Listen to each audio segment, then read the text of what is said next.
C'est l'heure des signatures sur Europe 1. Dans un instant, Emmanuel Ducrot pour le happening écolo de la semaine. C'était vendredi. Bonjour Emmanuel. Bonjour Dimitri, bonjour à tous. Une histoire de soupe à la tomate avec un tableau de Van Gogh.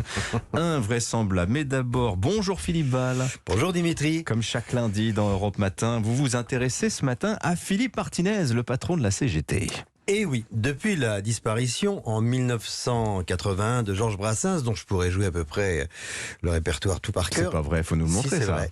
J'ai complètement décroché des célébrités à moustache. Pire, je nourris une sorte de prévention contre les moustachus fameux qui lui ont succédé.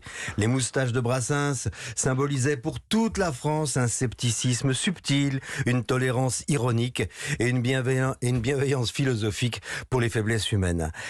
40 ans plus tard, en termes de moustache, on a vu arriver Philippe Martinez. Ça fait un choc. Adieu le scepticisme, la tolérance et l'humour poétique. Ce détournement des moustaches m'en a profondément déçu.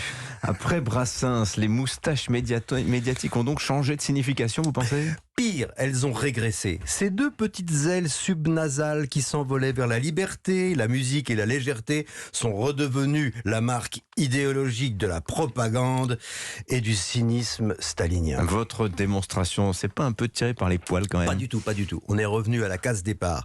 Avec Henri Krasuki, grand résistant, fils de déporté, déporté lui-même, républicain fin et lettré. Je l'ai rencontré, a été étonnant.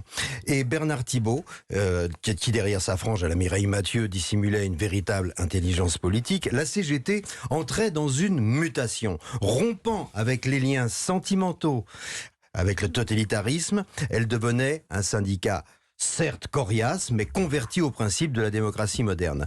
La CGT et le Parti communiste, enfin, n'étaient plus l'œil de Moscou. Alors il faut dire qu'après l'effondrement de l'URSS, Philippe, les Russes avaient d'autres chats à fouetter que les régimes spéciaux de la SNCF.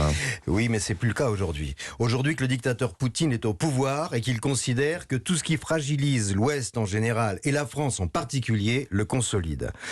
Objectivement, comme disaient les communistes dans le bon vieux temps, la CGT de Martinez réélu à 90,65% en 2016, c'est le score stalinien, donc la CGT semble revenue à la sinistre tradition du pacte des totalitarismes contre les démocraties. Un esprit subjectif pourrait porter un regard soupçonneux sur Martinez quand il se rend en Palestine pour condamner Israël, quand il se montre hostile à l'OTAN, renacle prudemment sur les sanctions à la Russie et se cantonne à déclarer qu'il est pour la paix et contre la guerre.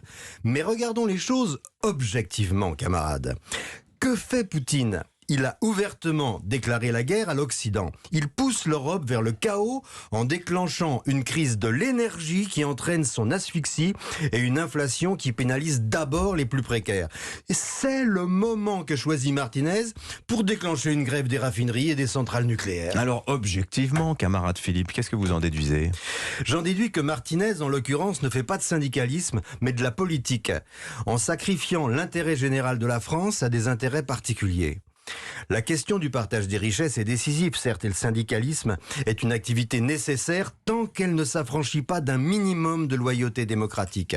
Si vraiment la NUPES hier et la CGT demain voulaient lutter contre la vie chère et contre l'érosion des salaires à cause de l'inflation, c'est pas entre Nation et Bastille qu'ils manifesteraient, mais devant l'ambassade de Russie. Imaginez la jubilation du milliardaire Poutine devant sa télé en voyant les Français faire la queue jour et nuit pour faire le plein de leur voiture. Jubilation partagée par Philippe Martinez. Attendez, vous accusez Philippe Martinez de faire le jeu de Vladimir Poutine ? C'est pas moi, c'est le Parti communiste qui a forgé le concept d'allié objectif. Si la situation de la France est la conséquence des sanctions et des rudes sacrifices que nous consentons pour défendre la liberté en Europe, choisir ce moment pour paralyser l'économie du pays en appelant à la grève générale, n'est-ce pas se déclarer allié objectif de Poutine ?